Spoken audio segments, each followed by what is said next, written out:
Hello there. My name is Jasom Jensai, and welcome to this stream where we're going to discuss the Rise of Skywalker. Before we get into all of that, though, I'd like to start with the question of the stream, and for the stream it is, who owned the dagger Rey used to find the Sith Wayfinder in the second Death Star?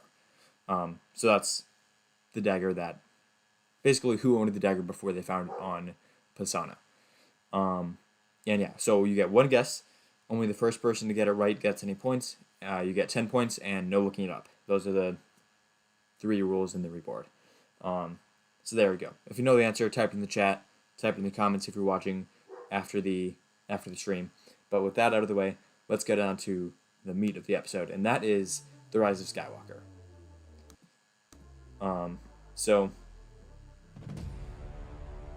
When I think about this movie, just full disclaimer, this is my least favorite Star Wars movie, so it's probably going to end up being a pretty negative, stream,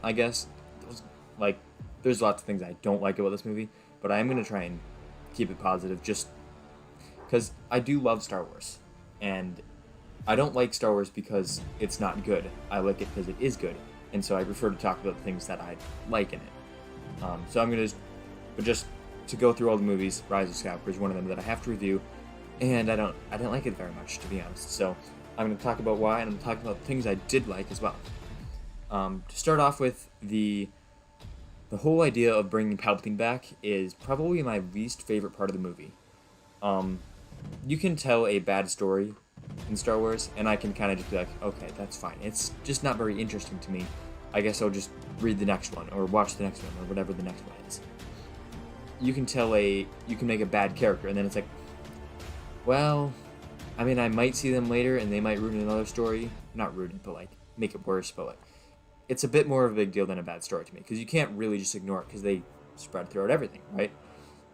However, when you change the setting, and it's not a good change, that's where it's, really upsetting. And I feel like upsetting isn't the right word. It's really dissatisfying, is a more precise way to say it.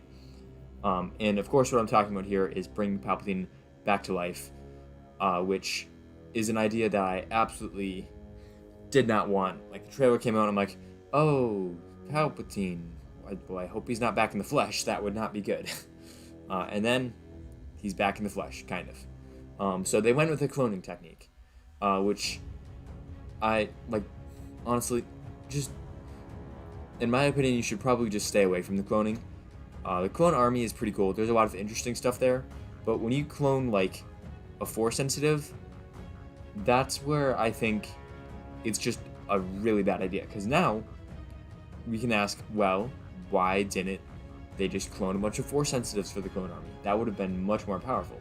Also, why didn't Palpatine just clone, hundreds of themselves? We don't understand the reasons why you wouldn't do something, and therefore, it's just confusing.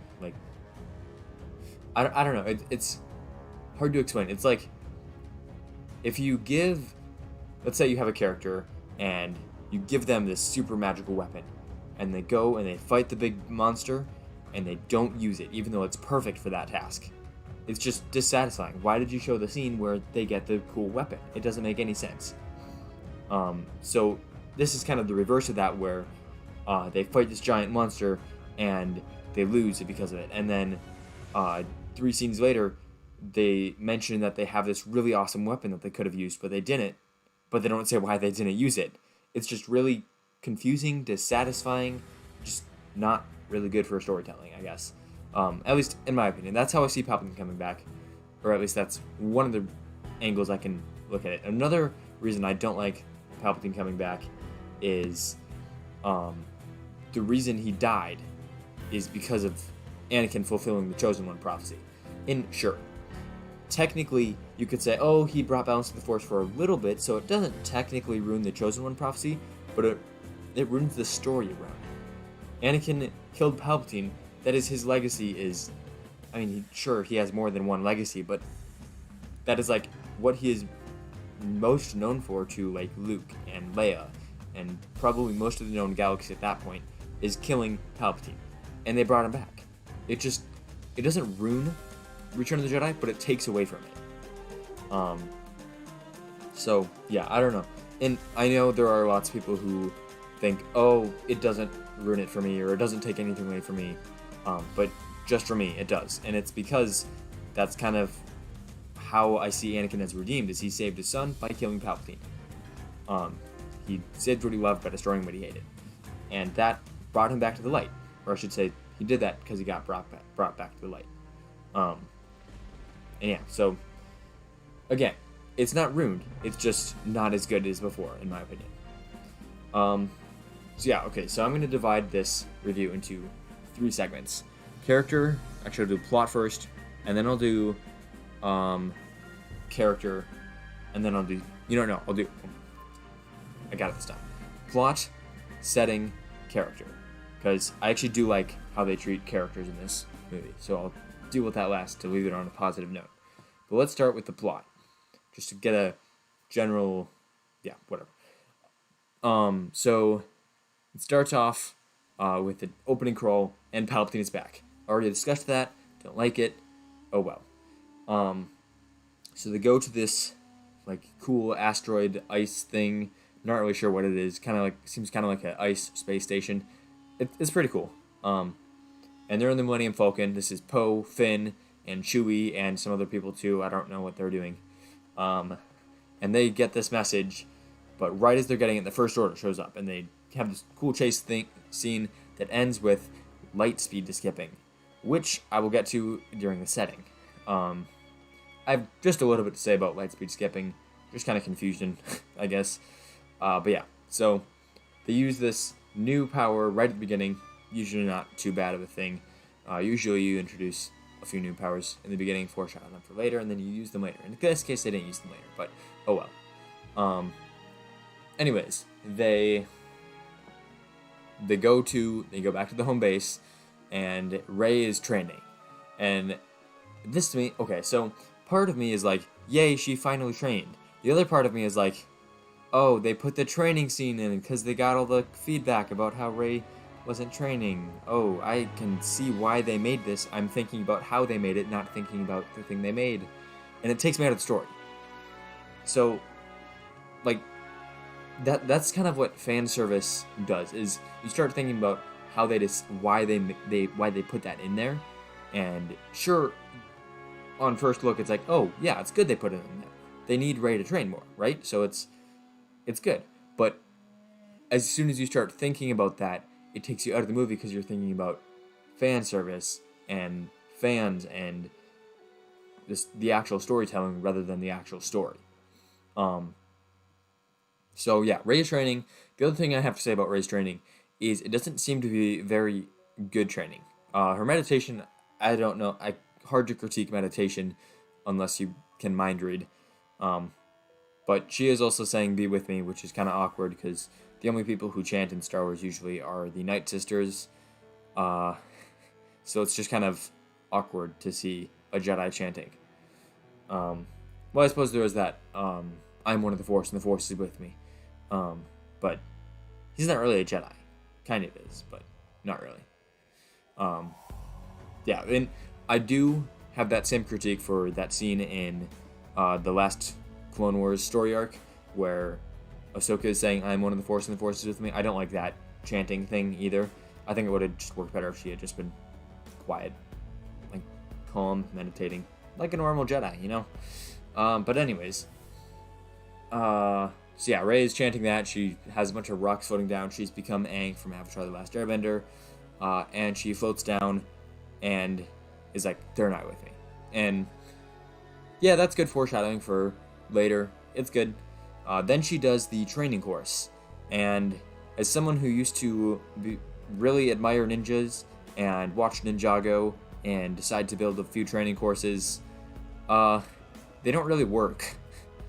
They're a cool idea, I guess, but like most of them are just kind of run from task A to task B, do something kind of awkwardly, and then do the next thing. And this one is there's some elements. You've got the drone that flies around and shoots, and that seems to be pretty good. But at the same time, how often are you going to be surrounded, like, on all sides while going across a like a balance beam while blindfolded. It's just not a very likely scenario, and that's why training courses don't work, because they're training you for one specific scenario, and you get really good at that one specific scenario, and almost never do you fight that one specific scenario.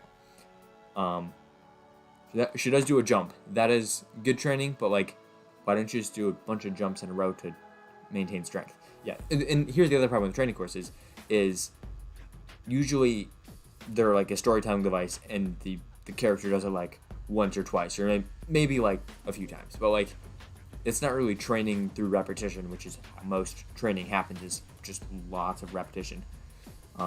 So I don't know. It just seems awkward to me that they're doing a training course that, I don't know. It just reminds me of me wasting time in my backyard, accomplishing nothing. So that's my thoughts on all that. And then also there is the other thing, where she actually gets angry at and starts fighting the little like shooting ball thing, the training droid, and she can't hit it, and it's just so awkward because, I mean, it's not awkward that it's able to avoid her. It's awkward that she fights like that, which is why, like, she telegraphs so much, and I'll get into this later. I'm gonna review the entire fight between Rey and Kylo, on the Death Star wreckage, I guess, which I guess somehow isn't on Endor. It's on a water planet. Never mind. I'll get into all that in the setting. Maybe we'll do the fight in plot. I'm not sure. But yeah, it's just awkward to watch them fight. So I don't know. Anyways, moving on from the training course, you have Poe come back with the Millennium Falcon, which is on fire. You have BB-8 got damaged because a tree fell on him, and Poe and Rey start arguing, and it's actually a pretty good scene. And I'll get into this more in characters, because really the scene isn't good because of the plot. It's not about the plot at all. It's about characters. Well, I suppose it is a little bit about the plot, but it's kind of just, oh, the message they got was, Palps is alive. 3 words. And it took them, like, 30 seconds to download it. Like, I saw a review once. It was a pretty negative review. It's one of those ones that's like just taking all the shots possible, like nitpick after nitpick, and it's just kind of entertaining, more than realistic.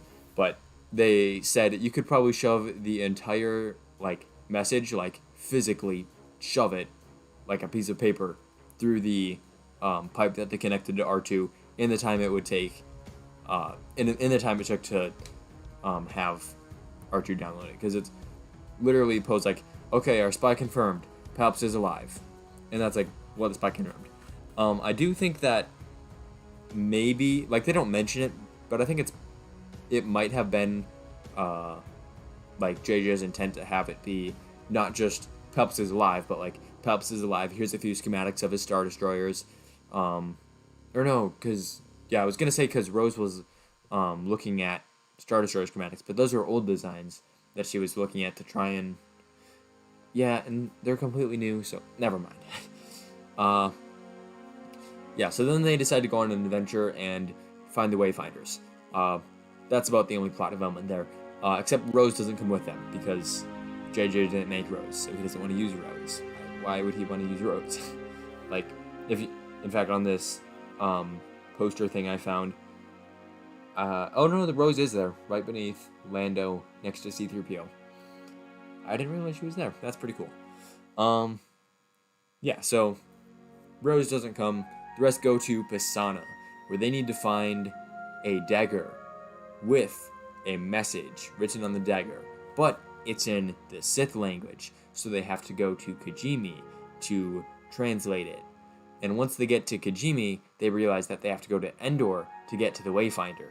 And once there, they use the dagger to find the Wayfinder. And it's just this giant MacGuffin chase. And it just feels like a waste of time, I guess. I mean, it doesn't feel like it when you're watching it, because like you're always getting to the next thing, right? You get to the dagger, you get to the next thing, and to the next thing, and the next thing, and it's like, and there's times where like Chewie gets captured, and it's like, oh no, we have a setback, and we have to go to the next thing and the next thing, but there's always progress, so it feels fine, but like when you stop and think about it, it's like that's like most of the movie is them getting the dagger, getting the wayfinder, translating the dagger, and all this just like wasting of time. So the plot, that's why the plot just doesn't feel very interesting, is because most of it is just MacGuffin chasing. But, and I'll get into some of the more deeper problems. Not deeper, but like more logical problems with all this stuff in setting. But I'm just gonna move on to the next part, which is Rey actually leaves and goes to Octu, which is kind of set or plot and characters intertwining, and that's actually a really good development in my opinion, because it shows that she is struggling, and this is something that I think a lot of Rey, I guess the people who don't like Rey often bring up, that she's like way too powerful, she has no flaws, she has no setbacks, and what her setbacks are, and this is what all the supporters of Rey say, is they're not like physical setbacks, but they're like emotional and mental. She's like wants to turn Kylo, but she fails, and she's very disappointed in herself. She like a lot of her setbacks are just kind of her just getting emotional. In that, perhaps I think if they make like a not a 10, 11, and 12, because realistically this isn't episode 9 to me. This is the Rise of Skywalker. Wish it said the Rise of Palpatine. That would be so much better. Oh, I just thought of that. Okay. I just had an awesome twist if I were writing it, or I guess tweaking it a bit. If I were writing it, it would be much different. But anyways, yeah, if Rey didn't take the name Skywalker, which I don't think she should have, and she said Rey Palpatine, kind of just taking confidence in her own name and trying to make it her own, which I think fits with her character arc. Pretty. I mean, she's always searching for her identity, and if she takes confidence in her identity despite it being a Palpatine, that just kind of fits into. It's like a good conclusion to her character. But instead, she says Skywalker, which is fine. But if it was Palpatine, you could say the Rise of Palpatine, and then you have Palpatine coming back to life in this movie. I mean, technically he did it before now, but it's revealed that he did in this movie. And yeah, so I think a Rise of Palpatine would be a good name. I don't know. Tell me what you think of that in the chat or in the comments. I'm interested to hear what you think about that. But anyways, what is it I was talking about? She goes to Octu, and then Luke shows up, which is great. I mean, he died in the last movie, but he becomes a Force ghost. I think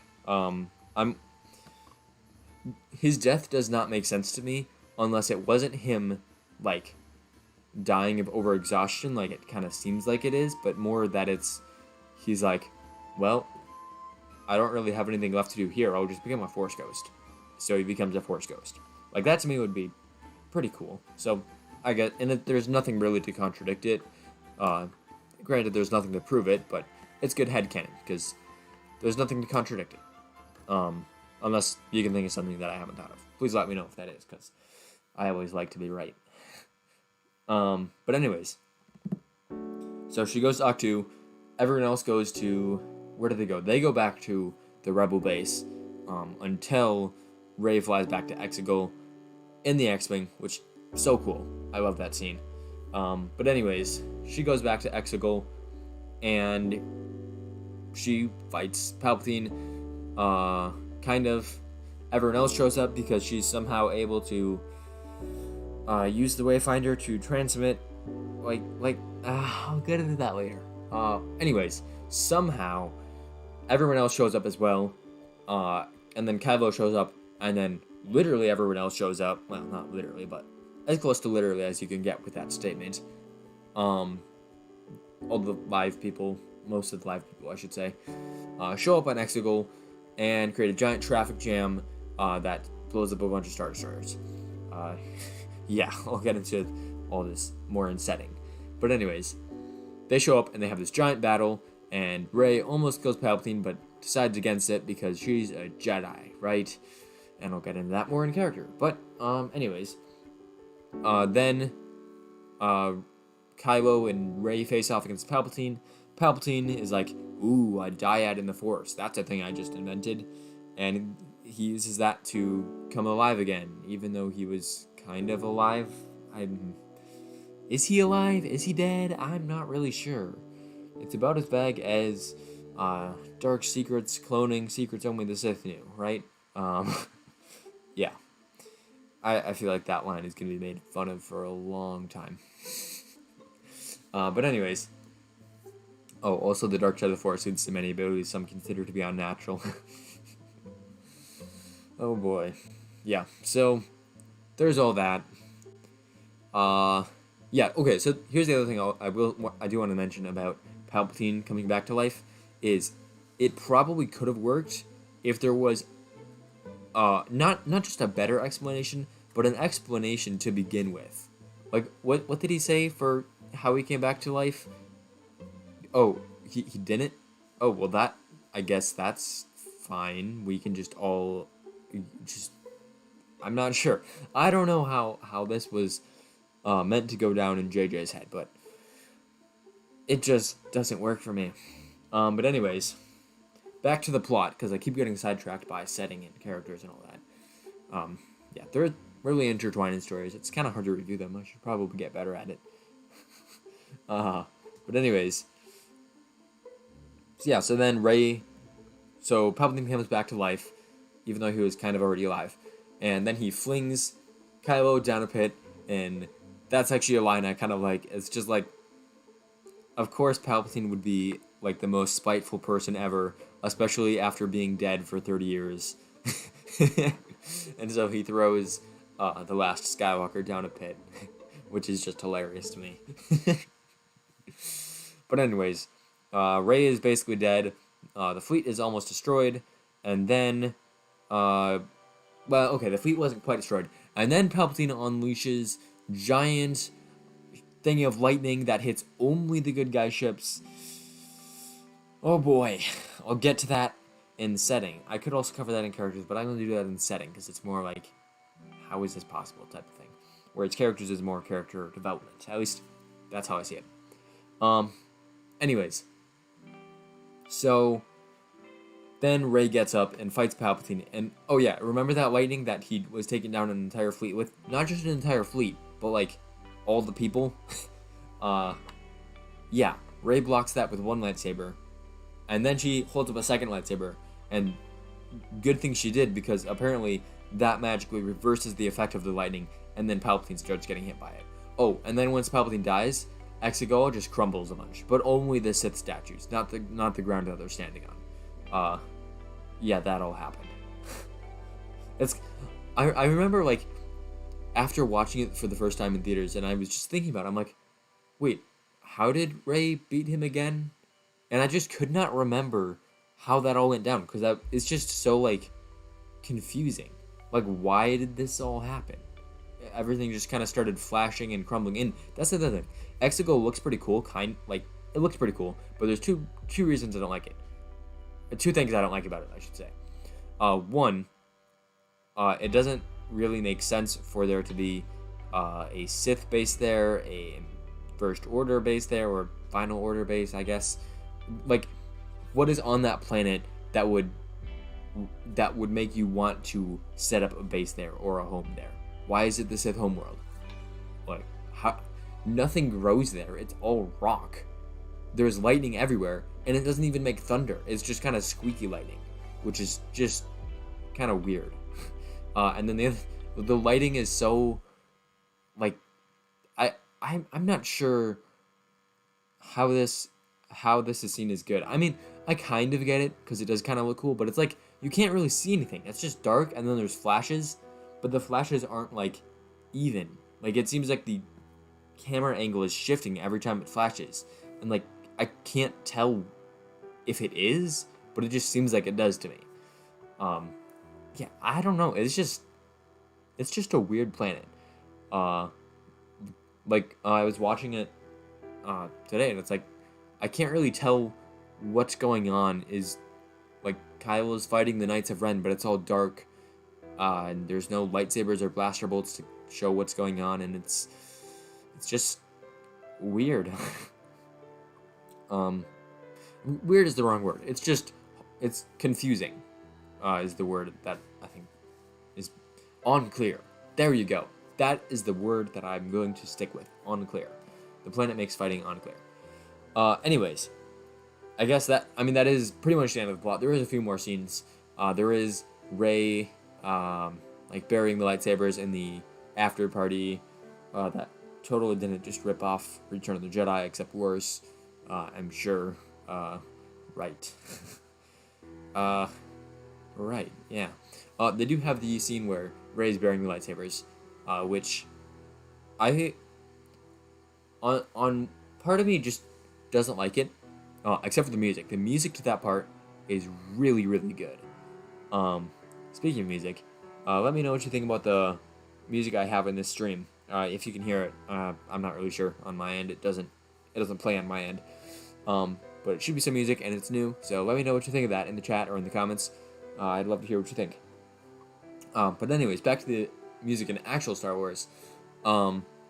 It's really good music. I like it. It's got I believe it is Rey's theme over like this cool like plucked string instrument thing. I don't know. It's very intriguing and satisfying music. Anyways, she buries the lightsabers, which I don't know. I saw this video about the Rise of Skywalker because last night I had nothing better to do. I had like 20 minutes of time, and it's like, well, I don't have anything to do in this time. Like I had a lot of stuff to do, but didn't have anything that only took 20 minutes. So I just watched a quick video about why the Rise of Skywalker is good, and it was actually by Josh from the Den of Nerds, which I usually don't see his stuff, but I watch his stuff on Nerd Theory, which that show is really good. But anyways, I saw his like, I don't know if he still feels this way, but he had a very positive review of it when it first came out, and a lot of what he talked about was just the future of Star Wars, how this sets it up pretty well, in that he has the theory, or he believes in the theory that Kylo Ren impregnated Rey using the Force, which, to be fair, Shmi was also impregnated by the Force. They had a Force dyad, and he does like put his hand over her stomach at the very end when he's Force healing her, and he also mentioned the reason he thought Kylo died when by healing Rey from a mortal wound when Rey was able to heal him is because Rey had like twins inside of her, and so he was basically healing 3 people rather than just 1. And I like that theory. That's pretty cool. So if there are twins, that's a great theory. If there aren't twins, I don't know, but I think there are twins. I think not only would it make sense, but it would be really good for the future of Star Wars, because then there's more Skywalkers. And that, like, the last Skywalker just died, unless you count Rey. The other thing is Rey did take the name Skywalker, and if she took it because she has Skywalker children, that makes sense. If she wants to make them think that she's a Skywalker too, that makes sense. Yeah, so there's a lot of cool ways you could go with the future of Star Wars if this is true. And then also she buried the lightsabers, maybe not like so that they wouldn't ever be found again, but maybe so that when the children are old enough she could train them. I don't know. There's that ending just opens up a lot more possibilities than having it just be Kylo Ren is dead. Because, I mean, then all you have is Grogu and Broom Boy. I mean, I'm sure there's more. That's kind of the point of Broom Boy, but you kind of want some connection to the past, and through that connection you can introduce the present, and then that can lead on to the future. So yeah, I think that's basically my thoughts on the plot. Mostly a mess. When I first watched it, I thought it was super fast paced and just could not a good movie. However, this time when I watched it, it wasn't super bad, and it's probably just because I'm rewatching it. It's a lot easier to keep track of things when you watch it for the second time than when you watch it for the first time. That's just the nature of how watching things works. But anyways, I felt it wasn't too rushed the second time I watched it through. Um, but yeah, let's move on to the setting. So this is all the things that just didn't make sense to me, or like just don't make sense in Star Wars, don't follow the laws of physics, don't follow the laws of chemistry, I guess. I don't know. What the laws of science. Let's go with that. And also the laws that were previously set up by Star Wars. So obviously I'm not going to say, "Oh, Rey grabbed a spaceship and she wasn't standing next to it. How could she reach it?" Because that's been set up in Star Wars since the first movie with force chokes.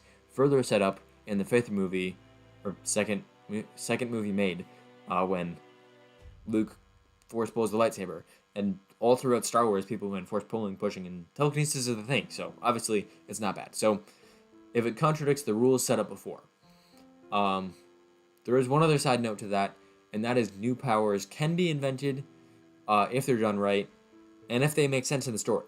If you're watching, here's an example: Avatar: The Last Airbender introduces metal bending, and metal bending is like, it's not really foreshadowed, but it's accepted because metal is like part of Earth, and actually how it works, and they kind of explain this, is you're not actually bending the metal, you're bending the bits of Earth, the impurities inside the metal.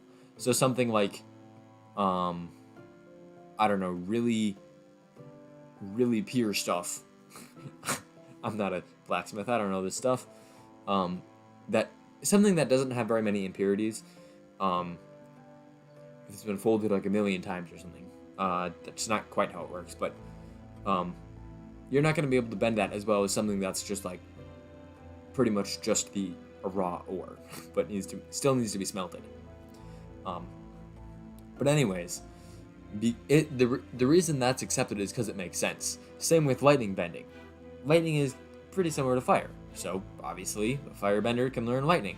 Maybe not obviously, but you get shown it and you're like, well, yeah, I guess that makes sense. Another one is blood bending, and that one is like, well, yeah, I guess there is water in people, so you can bend that. Wow. And that just opens up a whole lot of thoughts for water bending. But yeah, so there are some other ones, like healing is part of the water bending skill set, but that's introduced pretty early on, and generally things introduced early on are pretty accepted. One exception to that is, or I should say, not one exception to that. One exception to that for me, for some reason, and I don't really know why, is force healing in Star Wars. First of all, it was introduced in The Mandalorian. Second of all, it was introduced early in the movie when Rey healed the snake, and that's foreshadowing for later when she heals Kylo Ren, and Kylo Ren heals her. So I don't know why. I should probably accept this power, but for whatever reason, I don't want force healing to be in Star Wars. I've always thought it would be dumb. I know it's in Legends. I know it's in all the video games, because obviously it's a video game. You need some sort of healing, but I just don't like it. It just doesn't seem to mesh with the rest of the powers. Like, going back to Avatar: The Last Airbender, healing goes with waterbending. I don't know, just because it does. Like, again, this doesn't make sense to me why I don't like it, but I just don't like it. So I don't know. So yeah, I wish I could explain, and that's why I'm kind of just like stuttering, because there's nothing to say in my defense. I'm just kind of, I guess I have subjective feelings. Oh no, I'm not a Jedi. Anyways, emotions are fine as long as they're not killing you. Anyways, so force healing is a thing in Star Wars now. Great, fine, I'll accept it. Coming back to life, I've already covered. I don't like it. Not good. Force drain, which Palpatine used against Rey and Kylo, and that's how he came back to life second time. Or I'm not really sure. Was he dead? Was he alive? I mean, he came back to life, but he was already alive. So, whatever. Force drain, don't like it. Have never liked that ability. It's worse than force healing. If you can force drain people, it's like force choke. Why wouldn't you just boom, force drain? Except force choke only takes stuff from people. Force Drain actually gives you stuff. Like Darth Nihilus, the guy who, like, drains entire planets, that is absolutely stupid. Like, if you can drain entire planets, well, it's ridiculous. That's almost as bad as being able to take, like, out an entire fleet with Force Lightning. Oh, wait, Palpatine does that? And I remember, like, my first video where my first Star Wars duel that I had Palpatine in it. I think it was Palpatine versus Snoke. Maybe it was the next one. Maybe Palpatine versus Snoke was before the Rise of Skywalker came out. I don't know. One of them. I think it was Palpatine versus Snoke. Yeah, it would have been Palpatine versus Snoke. Anyways, in one of my Palpatine videos, I was going over his, like, Force Lightning moves, and I'm like, oh, also he did this. And I just showed, like, a picture of him just, like, shooting just massive amounts of lightning, just everywhere. And I'm like, yeah, I'm not going to count that. Especially because in the very next scene, Rey is able to block his lightning, and as soon as she holds up the second lightsaber, it gets redirected, which doesn't make any sense. What about holding two lightsabers makes it get more redirected than before? Yeah. The whole Palpatine thing just bothers me. Then there's something right at the beginning, light speed skipping. What is that? It's never explained. All we know is it's dangerous for some reason, and the Millennium Falcon can do it. It's never mentioned, it's never used, it's just there. I'm not sure what to say about it. What else is there? Right. The Wayfinders. Who made them? Why did they make them? Okay, who made them isn't important. Why did whoever make them? What is the point? Like, is it really that hard to find your way to Exegol? Like, sure, there's that weird red thing, but I mean, Rey can just send out a transmission and boom, capital ships can go through there. Even though it looks like, if capital ships can go through there, then Kylo didn't really need to do all that weaving, so his map wasn't really, like, his map had him do a lot of weaving around the red stuff, right? Capital ships can get through there. That means that the capital ship can just plow right through, because there's no way it can fit through that tiny hole that Kylo would have been weaving around. I mean, it's kind of hard to see with the depth perception because it's all just red on red. But do you get what I'm saying? It's like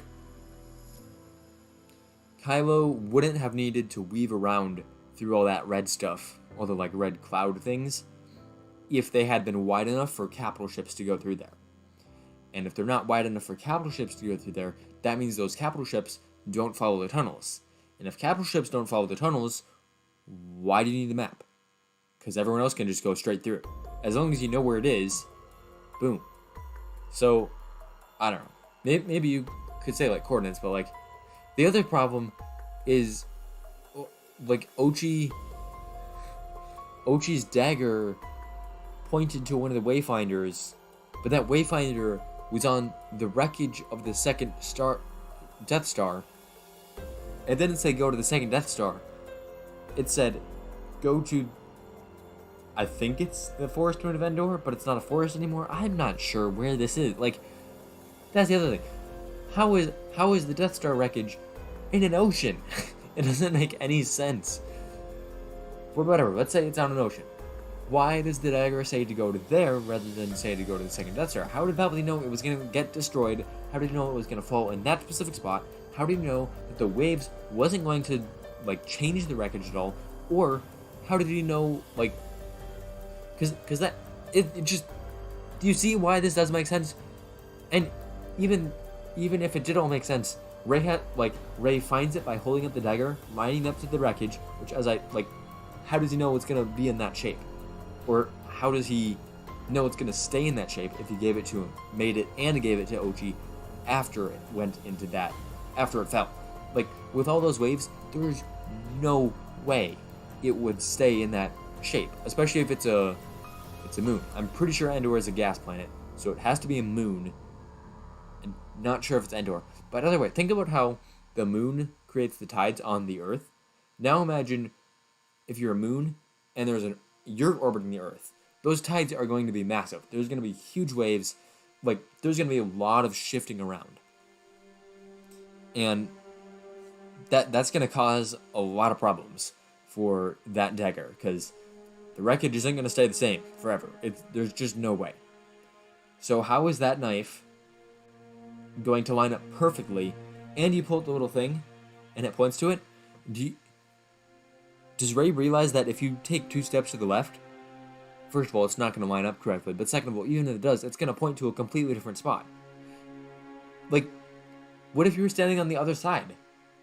Like, I've heard people say that there's coordinates, but there's no way they have coordinates for, like, the, I don't know, square 2 meters, or 4 meters, because it's 2 squared, but, like, there's no way they have coordinates for that exact spot in the writing on the dagger.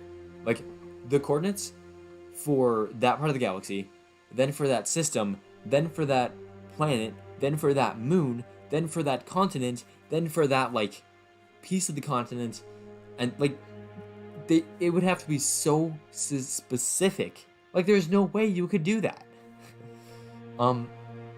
Yeah, I'm sorry, there's just absolutely no way that dagger has all of the information necessary to find that specific of a spot in the galaxy.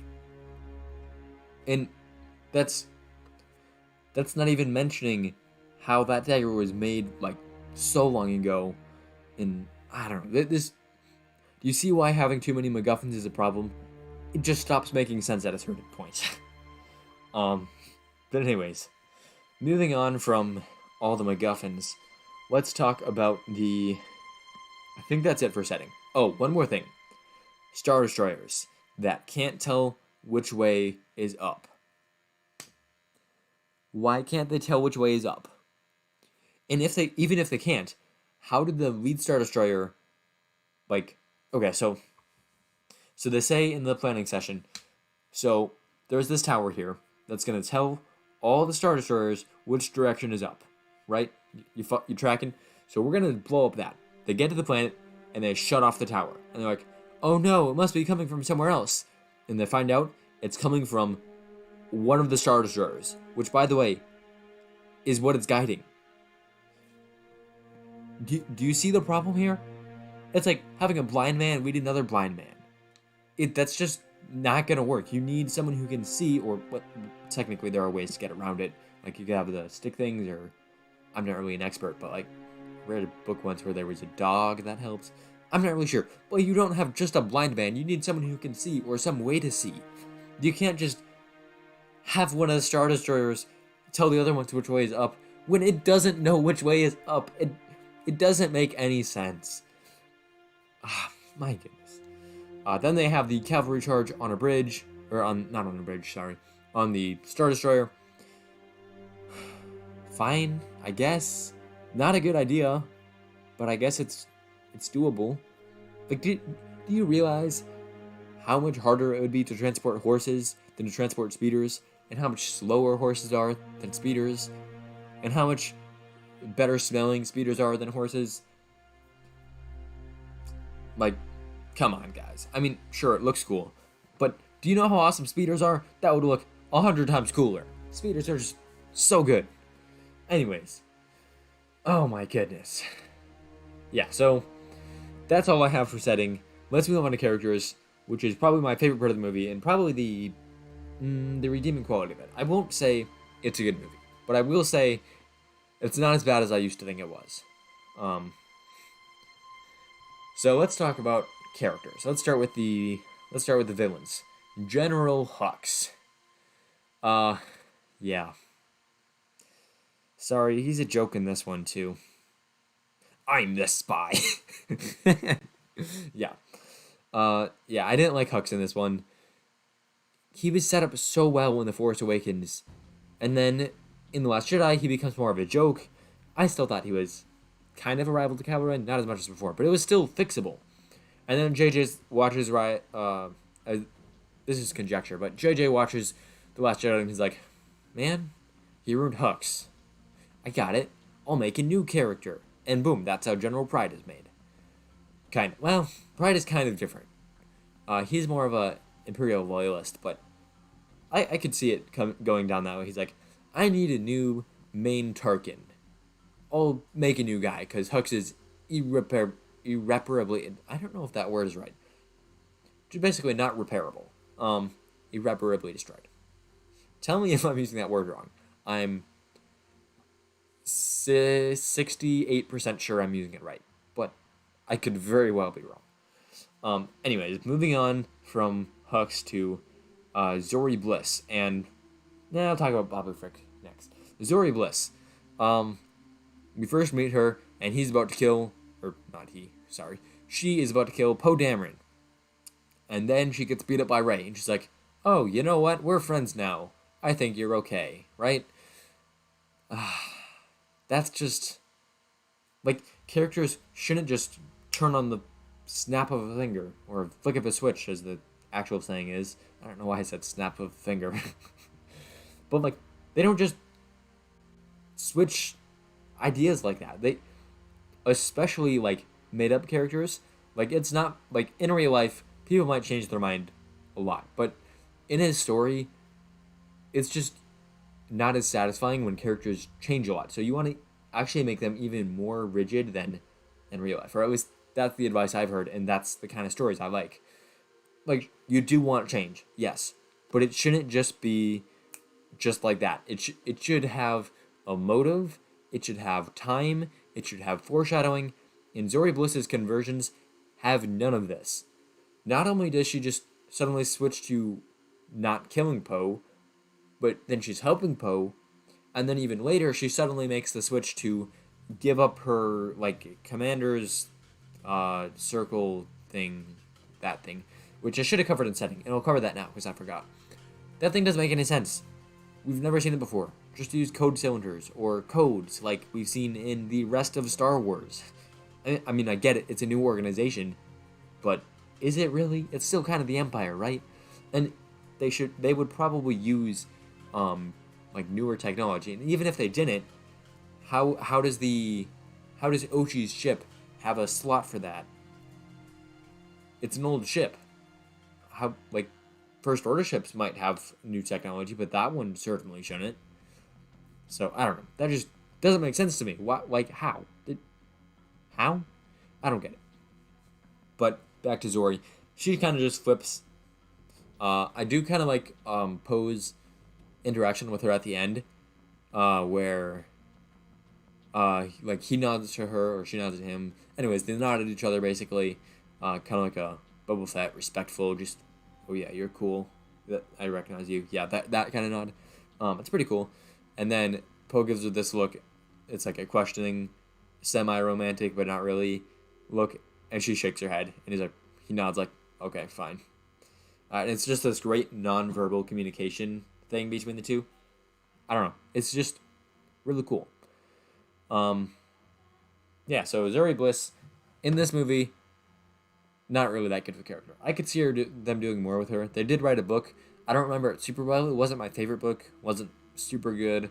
But it wasn't bad. I don't think it was bad. I don't really remember. I'm gonna say it wasn't bad because I don't remember it being bad. And I mean, I remember good books, I remember bad books, but just kind of in the middle, you tend to forget. And that's probably why I'm hesitant on whether it was good or not. Anyways, who else was here? Let's look at the Knights of Ren. Oh my goodness. These ones were another, like, just, why did they do this? So, the first time they show up, they literally have a stormtrooper say, the Knights of Ren. It's like, how much more blatant can you get with your exposition? And again, and it's not that, like, telling the audience stuff is bad in itself. It's that it takes them out of the story because they're thinking, oh, they included that line so we would know that these are the Knights of Ren. Oh, I'm thinking about the storytelling, not the story. It takes you out of the story. It's just not good. And on top of that, it's generally not as interesting. I didn't really need to hear them say the Knights of Ren. I could see they were the Knights of Ren. They showed and told, which, unnecessary. The other problem is they don't really seem to have any motivation other than they're the bad guys. it would have been actually pretty cool, in my opinion, if Ben had showed up and the Knights of Ren had been like seen him in trouble and helped him take out a bunch of stormtroopers, and maybe even tossed him a weapon, like maybe a lightsaber. Maybe no. I don't know. That could have been interesting, but Kylo Ren is described as the master of the Knights of Ren, hence he has the name Kylo Ren. Like, obviously, it just makes a lot of sense. But then he shows up, and they just know he's a good guy, and therefore they're gonna fight him. They don't ask why he turned good. They don't ask if he's undercover. Like, they don't ask anything. They just attack him. It's kind of weird. The other problem is their weapons. I mean, I suppose I haven't analyzed them too much, but just kind of looking at the picture here I have in the lower right corner, just looking at their weapons, that the first guy, I mean, his sword might work, not really sure about that. Then you have the other guy on his right with that giant sword with that, like, super fat blade. That's just heavy for no reason.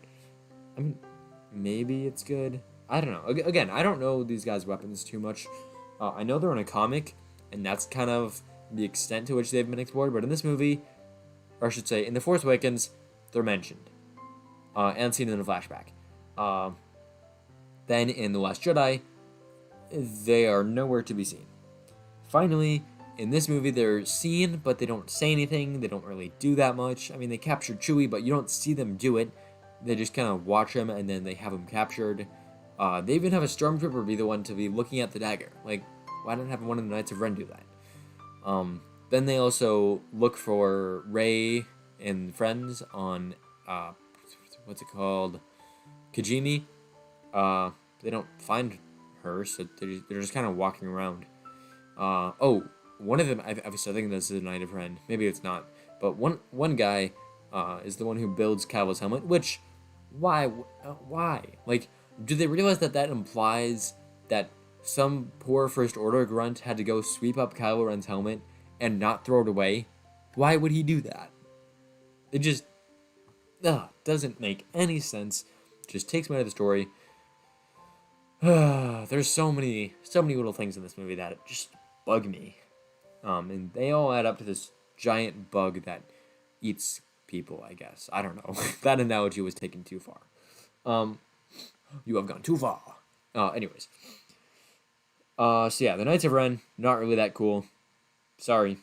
Cool idea, but didn't really get executed at all. So, bad execution. Let's move on to... I forget her name. The one girl that is a First Order... what's it called? Deserter. First Order deserter that meets Finn on planet that might be Endor, but is watery. So it probably isn't Endor. Not planet. Moon. I should say moon, because it's a moon, not a planet. Anyways. So, that girl, I think Jana or something? Something like that. I don't know. Remind me in the chat or in the comments. So, yeah. She didn't really have that much screen time, to be honest. Not really sure about her as a character. But I can tell about her backstory. I do like her backstory. It's interesting. The whole company just abandoned. But actually, on this rewatch, she said something that stuck out to me. She said, like, she couldn't explain it. That why everyone all decided to not shoot the civilians all at once. Other than because it's evil, obviously. But, I mean, they were brainwashed. So, she's like, I couldn't explain it. The whole company just didn't. It was, and Finn's like, it's a feeling. And now after watching all the reviews and stuff, and a whole bunch of stuff about the Rise of Skywalker, I've realized that JJ actually believes that the Force is just a feeling. And so Finn saying it's a feeling is supposed to say that he is the Force. Yeah, should have done that in setting, but I guess we'll cover that when I cover Finn. But anyways, if everyone in the company had this feeling, or in other words, the Force, does that imply that First Order Stormtroopers have the Force? At least as much as Finn, who is supposed to be a Jedi material? Like, or is it just this one company happened to have all Force users? Like, What is going on here? Is that implying what I think it implies? Um, I don't know. Leave your thoughts on that in the chat in the comments. Rewatch that scene. Tell me what you think. Yeah, moving on from Janet, because honestly, not much to talk about there. Let's move one. Let's not do Finn. Let's do Finn later. Let's go down to Dio. Dio's cool. I actually kind of liked him. We didn't really need another droid, but he was just kind of cool. I'll say it like he would. Cool. Interesting. Unnecessary. Sad. Yeah, I mean, I liked his, like, one-word descriptions of things. Like, again, we didn't need another droid, but because he was so concise, it just kind of worked. Like, it didn't really take away from anything. Then there's BB-8. In this movie, wasn't as good to me. Like, in The Force Awakens, he's really cool. In The Last Jedi, he's just as cool. This movie, he's there, I guess. I don't know. He gets crushed by a tree at one point, but I don't know. He just wasn't. He didn't seem as lively as he did before. Then there's R2. Again, we see him in this movie, and he's like in the other ones, just kind of there. Well, yeah, he's just kind of there, like in the other movies. And then C-3PO. Anyways, C-3PO actually had a pretty big part in this movie. I mean, he came on the main adventure with everyone. I loved that he couldn't read the Sith language. If he could read it, he couldn't say it. I know a lot of people just hate that, but that is so, like, C-3PO, it's so Star Wars. It's just, like, it just fits with Star Wars, in my opinion. He's always complaining about, oh, that would be against my programming. And, of course, like, it's a Sith language, it's against his programming. Oh, my goodness. It's just, that's a cool idea, in my opinion. I don't know. And again, it's one of those subjective things. I can't really explain why I like it. It just seems to fit with C-3PO for me. Moving on. Yeah, let's not move on. He does kind of die in this movie. He gets his memory wiped, but R2 gives it back. And again, this movie has a giant problem with death. Kylo gets a mortal wound. Rey dies of overexhaustion, force lightning, I'm not really sure. C-3PO gets his memory wiped, effectively dies. Chewie gets blown up. Kylo gets blown up. Who else gets blown up? I mean, the whole planet gets blown up. Yeah. Babu Frick and Zori Bliss get blown up on Kijimi, or at least, I mean, we don't see them get blown up, but we see Kijimi get blown up, and they should be on there, because they should be stuck on there, because they gave away their captain's thing, or whatever. Their MacGuffin number 4? 5? I don't know. MacGuffin number 5. So a lot of people should have been dead, but they all came back to life. I mean, C-3PO, they didn't even give us time to mourn him. Like the next scene, they're like, oh, we got a valuable prisoner. C-3PO, yay, there was 2 transports. Aha, we tricked you. Kevin was like, he blew up, but he actually didn't. Then who else died? Rey, okay, that was a good death. Kylo, sure, why not? Zori Bliss and Babu Frick, I actually didn't even consider until now that they should have died. Yeah. So, yeah, C-3PO should have died, didn't, got his memory backed up. It was pretty interesting to see him get his memories first, like how he introduced himself, and they're like, all the heroes are like, oh, this is gonna get old. I don't like that he said, I'm gonna take one last look at my friends, and not because these are new characters, it's because these new characters just don't treat him like a friend, especially Poe. Like, I can see they're trying to go for like a Han Solo type thing, but like, Han Solo, I mean, he's Han Solo. To be honest, like, I don't know, I just can't see him being not friends with C-3PO, especially after like years and years of working with him, whereas Poe has only been with him for like a year, or at least that's what it feels like to me. Technically he could have been interacting with him more, but to me it feels like a year. But then there's also Finn, who doesn't really make up for Leia, and Rey, who doesn't really make up for Luke. Not to mention R2-D2 is gone for pretty much the entire sequels. You have BB-8, but I mean, he doesn't really make up for him, especially in this movie.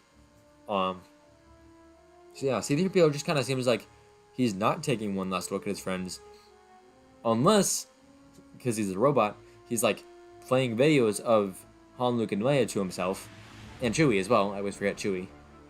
How is it so easy to forget Chewie? What in the world? I like Chewie. Yeah, anyways, Chewie's with C-3PO. That's pretty cool, but you know why I forget Chewie? Because I can't understand him, and he doesn't talk that much anyways.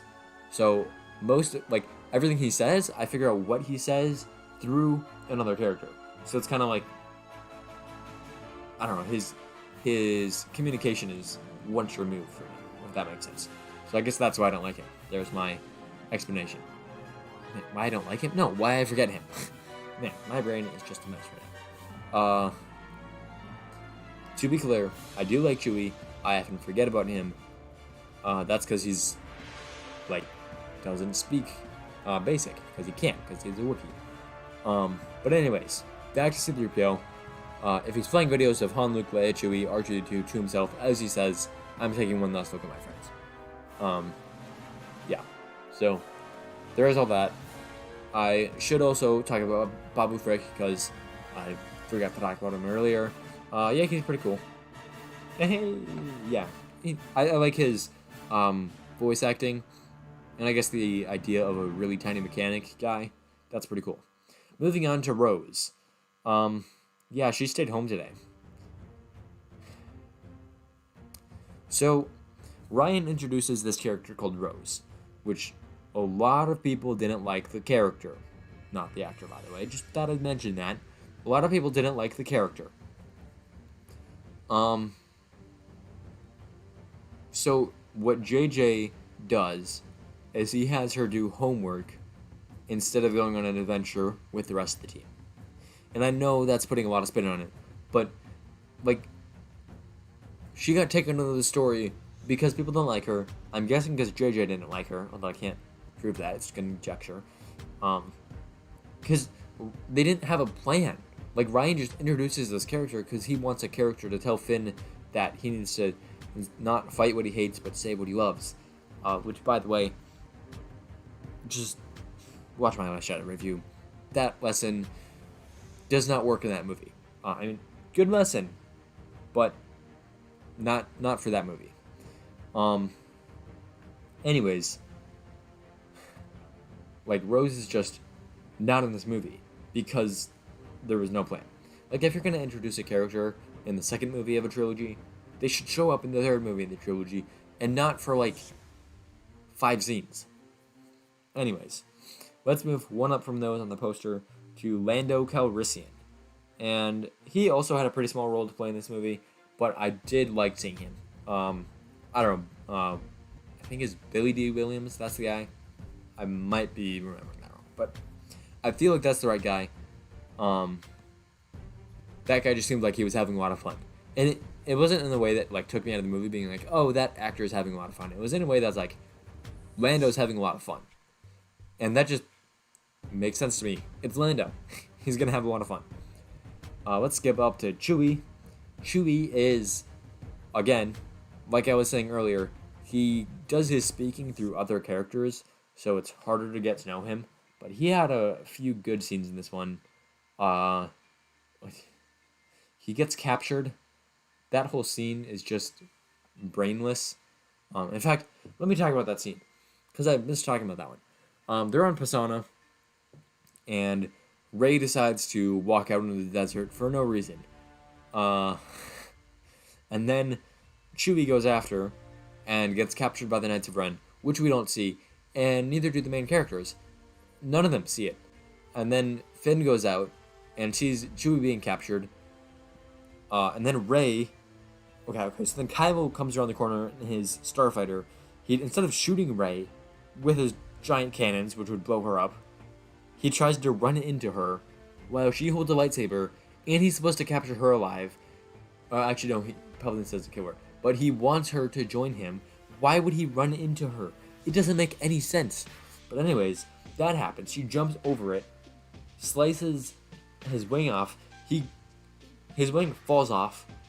He skims into the ground. His other wing falls off, and his little bod ball thing that he's in. Not bod ball. Pod ball there we go, I said it right. His pod or ball or whatever you want to call it just starts like rolling around like a bowling ball. Like maybe I don't know, like some ball rolling, right? hard to go wrong with a rolling ball, but somehow I kind of explain it well.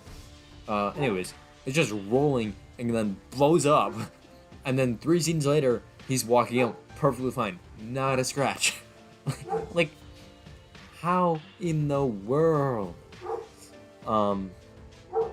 Like, oh my goodness, he should have died in that scene. Anyways, so then there's this ship that's flying up, and somehow Finn thinks it's the one Chewie's in, when really it's the other one. But Rey doesn't know that, and she starts force pulling, and it starts coming back towards her, and then Kylo Ren starts pushing, and nothing changes. I guess he's just pathetic next to Rey. So anyways, then Rey gets frustrated because a ship is escaping her grasp, and she's the most powerful Force user ever. Maybe not, but you know, it's just thought I'd make a dig at Rey for being too powerful, physically powerful. Not saying she's a Mary Sue, but anyways, the ship is like almost escaping, and then she shoots Force lightning at it, and for that, I almost name her a Mary Sue, but not quite.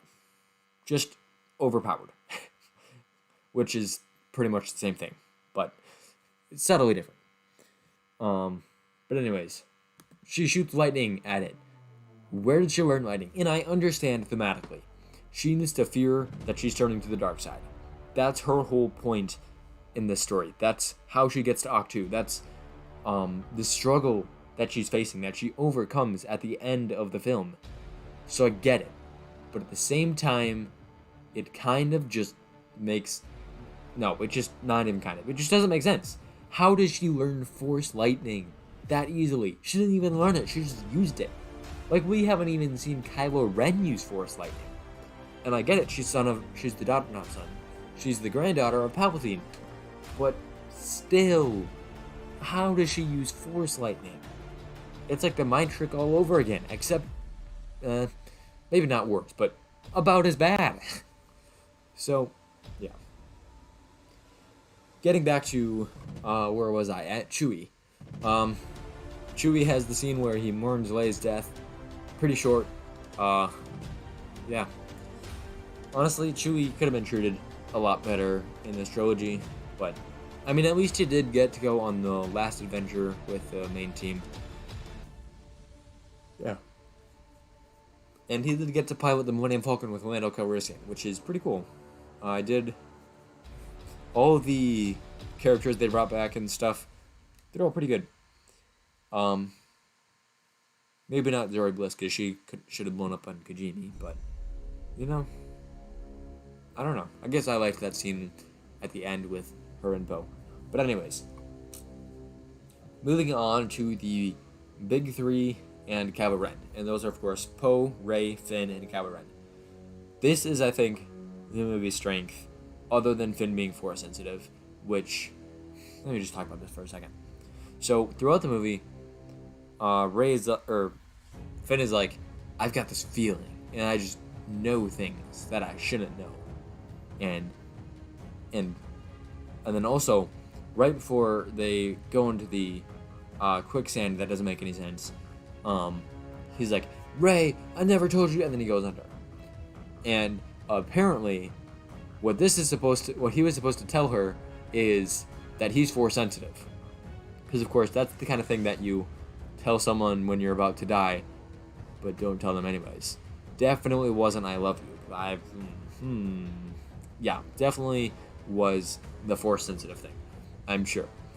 But anyways, there's also this nonsense talk about, I have a feeling, and this is supposed to tell the audience that he's Force sensitive. But since when has the Force been identified by someone having a feeling? It's like, that's just not how the Force works. Like, I love, it's so ironic to me that there's this line in the sequels that Han does where it's like, what do you say? He says, that's not how the Force works. And that is like one line I keep just quoting over and over as I review the sequels, which is where that line comes from. That's just so ironic to me. Because no, the Force isn't just a feeling you have. It's not lifting rocks. It's an energy. It's a balance between all living things that surrounds us and penetrates us and binds the galaxy together. It's so much more than just a feeling. And sure, you have a feeling. You have, like, Force sense. You can feel the world around you. You can feel things flowing in. You can feel life. You can feel all this stuff. But it's not just, I have a feeling, therefore I'm a Force user. That's just not how it works. But other than that, Finn's story was pretty great. He didn't really have too much of a character arc in this one. I'm trying to think. I mean, I'm sure there was one, but it just wasn't super obvious to me. But on the other hand, he did. He was really good with, I guess, a character dynamic. Between him, Rey, and Poe. Rey was like training at the beginning instead of fighting, and Poe was angry at her for it. Actually, you know what? I'll say it this way, because this is the real reason they're fighting, is because Rey is a really strong character. Poe is also a really strong character, and I mean this in terms of like confidence, not in terms of power. Obviously, Rey is a strong character in that sense, and Poe is a skilled pilot, I guess. But like Rey is a better pilot than him. Poe admits this, but like Poe, they're both strong characters, confidence-wise, emotionally-wise, all this stuff. Maybe not. I'll dive into what I was gonna say there more with Rey. But they're both powerful. And Finn is kind of just the glue holding them together, or at least that's what it seems like to me. Yeah. So in that sense, he's good because he creates a very good character dynamic between the two. Then let's talk about Poe. Poe is, again, he doesn't really have that much of a character arc. At least didn't seem like it to me. His character arc was more done in The Last Jedi. Which gotta say, his character arc doesn't really make sense. It's kind of like A leads to B and B leads to F. Yeah, so it just caused him to... I don't know. I talked about it in my Last Jedi video, but with establishing that he had that character arc in The Last Jedi, he is now at the extension of that. He is the acting general of the rebellion by the end of the movie, as is set up in his character arc in the last episode. So yeah, Poe is pretty good in this movie, and again, he doesn't really have that much of a character arc, but he adds a character dynamic by just being who he is. I believe originally Poe was not supposed to survive the crash at the very beginning of Force Awakens with him and Finn, but they liked him so much that they brought his character back, and so that just speaks to how good of a character he is and how well he was played. So yeah, and he's kind of like the Han Solo of this cast. Obviously, he is not Han Solo. He's very different, which is why every time he just says something super rude to C-3PO, it just doesn't hit right for me. But other than those comments that he has, it's all really entertaining, all really good. Yeah. Oh, the other thing is the interactions between Poe trying to figure out what Finn was going to say to Rey. That seems awkward to me. The other thing is Finn trying to figure out how Poe knows how to do all the shady stuff, which I know it's foreshadowing for later in the movie when they go to Kijimi, but at the same time, it's kind of awkward because it wasn't foreshadowed at all in the previous movies, so it just kind of seems like, oh, we need to foreshadow this so that later, it almost seems like there's too much foreshadowing in this movie, which I've never thought about it, but pretty much everything is foreshadowed to the point where it seems like the foreshadowing seems made up, and I know that the entire story is made up, but your goal with the story is to make it seem, or at least if you want to write a really good story, in my opinion, you need it to feel natural. And this movie has so much foreshadowing that it just doesn't seem natural. And not that it doesn't feel realistic, but it just doesn't feel natural. So it's, yeah, too much of a good thing, I guess. I don't know. I'll have to think about that more, but I'm going to say right now, that's how I feel about it. Let's move on to Rey, and, I'll talk about Rey and Kylo Ren together. I'll start with Rey, and just wherever Kylo Ren pops up, I'll talk about him. Because their stories are intertwined. So Rey is the main character of this movie, like, by far. Like, as I said, Finn and Poe don't really have a character arc. Everyone else is just a side character. Rey is the main character. Her struggle in this movie is becoming a Jedi, one, and her struggle throughout the entire sequel trilogy has been finding her own identity. And at the end of the movie, she steals the Skywalker identity, which I don't like it because it contradicts her entire plot arc. It's a plot twist that she steals the Skywalker name, because her entire character arc has been coming to terms with that she is who she is, not who her parents are. And so at the very end, when she says, "I'm Rey Skywalker," it's like, no, just embrace who you are, not who you want to be. Sure, make yourself who you want to be, but don't just pretend you're someone else. So yeah, that's my thoughts on that ending. But as for the other arc of her becoming a Jedi, this is very interesting to me, and I think it was done unintentionally by both the actor and the director. Throughout the entire sequel trilogy, Rey has not really demonstrated herself as a Jedi to me. She's constantly fueled by emotion, like constantly. She stays on Jakku because she loves her parents and wants to be loved by her parents.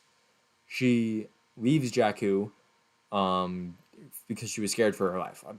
Fair, fine. That's kind of neutral. Not a Jedi, not a Sith. And when I say Jedi and Sith, I really mean light side and dark side. Yeah, so just wanted to clarify that. But I don't really want to say light side user every time I mean light side user. It's a lot easier to say Jedi. But anyways, then what does she do next? She escapes. Kind of neutral again. She does it because she needs to escape. But it wasn't like a super brave or a super cowardly thing to do.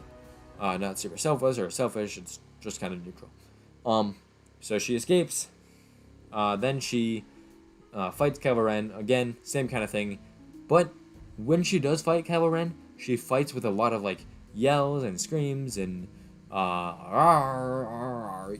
like she's not very calm about it. Even when she like closes her eyes and the music swells and she's like using the Force now, and then she fights Kylo Ren, she's doing it with a focused anger, not a focused calm. More akin to a Darth Maul than to a Qui-Gon.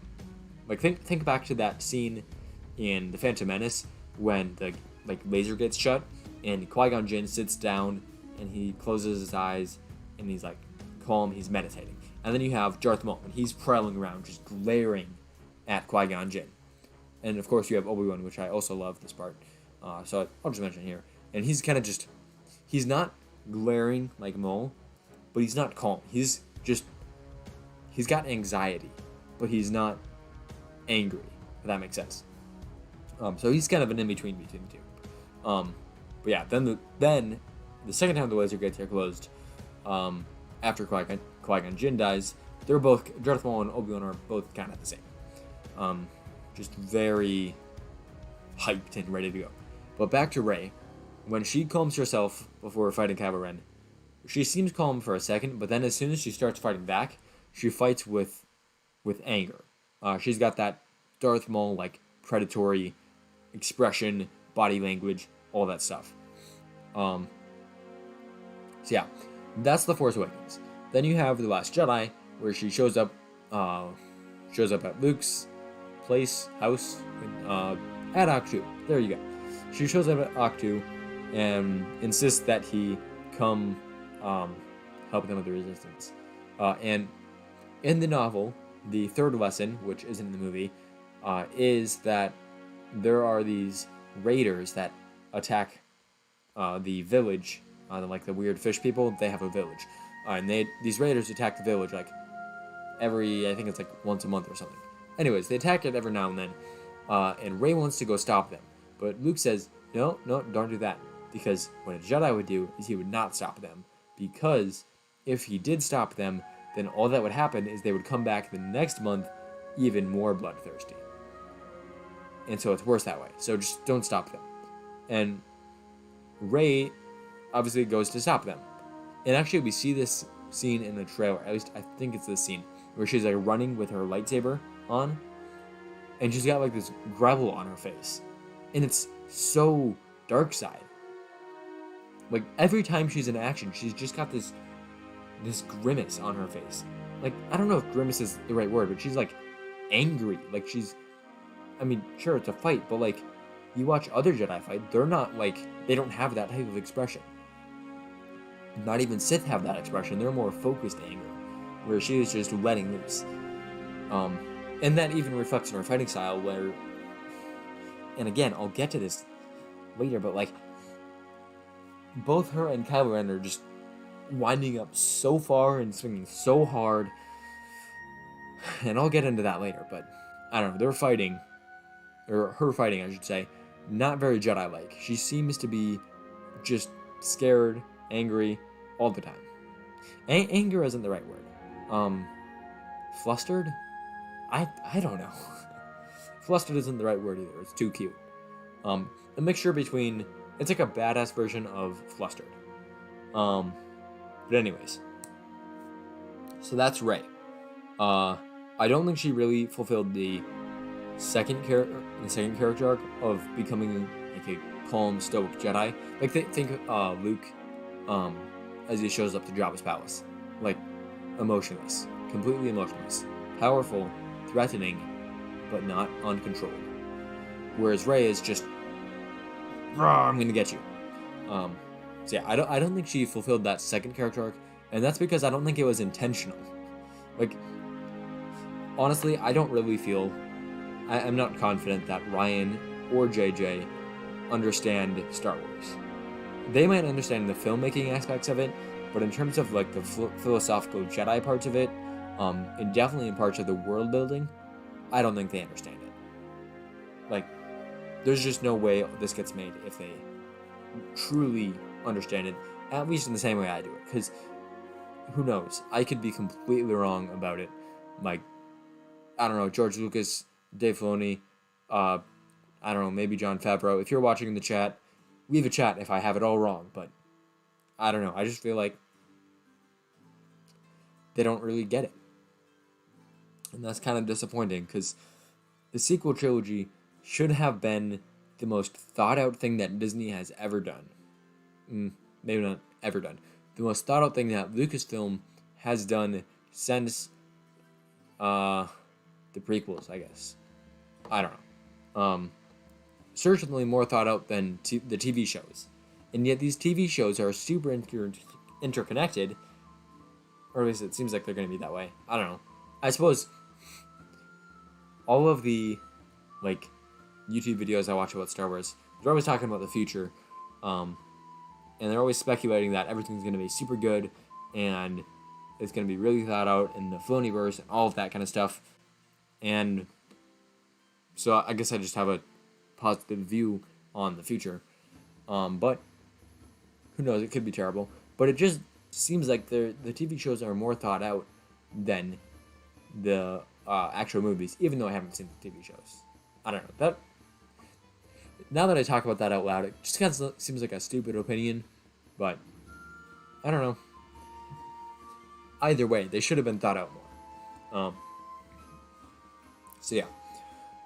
As for the other character arc of her finding her identity in herself, that I thought was done pretty well, right up until the end when she takes the name Skywalker.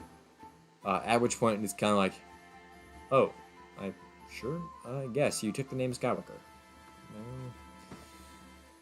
I guess that's fine. Let's talk about Kylo Ren now. Kylo Ren in this movie, he goes back to the light, which I did not want. So, after The Force Awakens, I wanted them I was one of the people that wanted Kylo Ren and Rey to switch sides, and that's because Rey beat Kylo Ren. What good is a story if the main character is better than the bad guy right from the start of the story? I mean, sure, I'm sure you could tell a good story with that, like a really, really good story with that, I guess, character dynamic. But most stories, especially stories like this, like these Star Wars stories, that just usually isn't a good idea.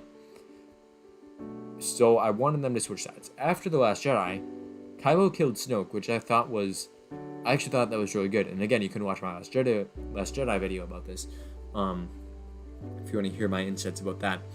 But basically, the reason why I like it is because it puts Kylo Ren in a position of power. It takes him from being this guy who lost to a girl who had never trained with a lightsaber to a guy who took out Snoke. And sure, we don't know who Snoke is, so that's not really that impressive. Like, I don't know, maybe Snoke's just weak. Who knows? But like, Snoke was toying with Rey. Surely it's impressive to take him out. Furthermore, he was the leader of the First Order, so even more reasons to be impressed by him. And Kylo Ren took him out, so that puts him in a position of power. So then after The Last Jedi, I didn't want him to turn, because it's like, well, he's the main bad guy. How is he going to turn? And then they bring back Palpatine, which I still disagree with, but it opened up the opportunity for Kylo Ren to turn back to the light, which eventually he did in one of the coolest scenes of the sequels that also doesn't make sense and fits into the theme of JJ not respecting death. Han Solo comes back to life, kind of. And this scene has so many good lines. Oh my goodness. So it shows up, and Solo's like, "Hey kid," and it's just the perfect line. One, for Han Solo, it makes sense. Two, Luke said, "See you around, kid," and I believe Han Solo said "kid" at some other time. I'm not really sure. But anyways, it just seems like a Han Solo thing to say. Fits with the sequels, all that kind of stuff. But anyways, then it's kind of replicating their meeting in The Force Awakens where Han Solo dies. In fact, Kylo even says, "I know what I have to do, but I don't know if I have the strength to do it." And then pulls out his lightsaber. And then I forget the order of events, but then Han Solo puts his hand on Kylo's like jawbone, just like he did in The Force Awakens right before he died. And again, there's just so many parallels between there.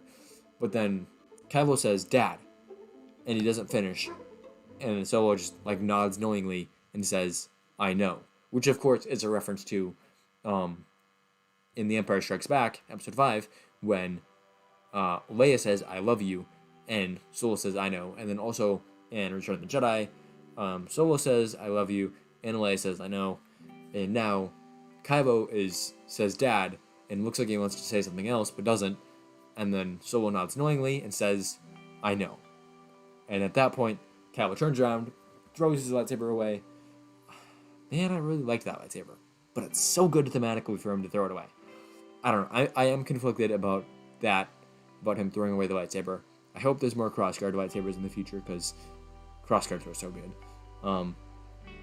But anyways, man, it's just a really good scene. But on the other hand, I'm very conflicted about it because it brings Solo back to life. And Kylo says, "You're just a memory." And Solo has a great comeback, "Your memory," which implies that Ben is remembering Solo in a positive light, which means it's Ben, not Kylo Ren. And good line, but you're just a memory.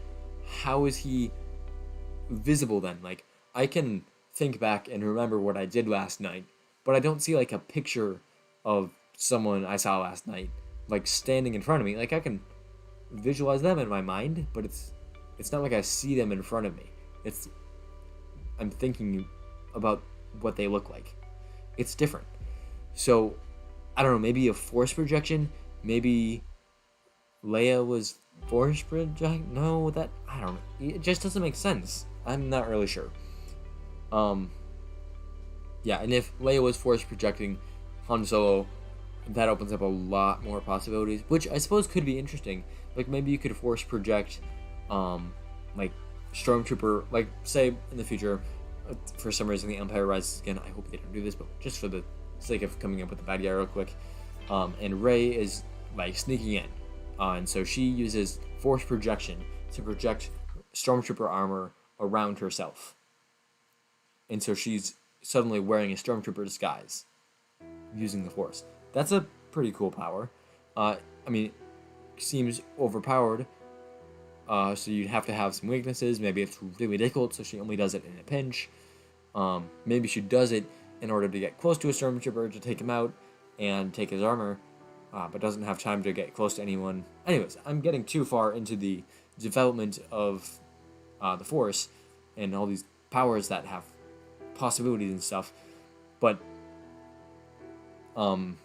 yeah, so there's a few explanations you could come up with for how Han Solo showed up to Kylo Ren, but none of them are good, and all of them violate the laws of death, and that dead characters should not come back to life, except for Maul, because Maul was really cool, and his death shouldn't really have happened anyways. But I digress. Han Solo's death was meaningful. He should have stayed dead, in my opinion. Furthermore, he's not even Force sensitive, so he can't even do a Force Ghost thing, so I digress. That scene is good, though. Man. Back to the other parts of Kylo Ren. Actually... right. So, then he turns to the light side. He doesn't say anything. He fights the Knights of Ren. He seems to be connected to Rey semi-romantically. Not really sure about that. Maybe they have kids. Maybe they don't have kids, but they are romantically. I'm not sure. It all depends on the writer of the next... the whatever comes after the sequel trilogy, the Disney trilogy, that is.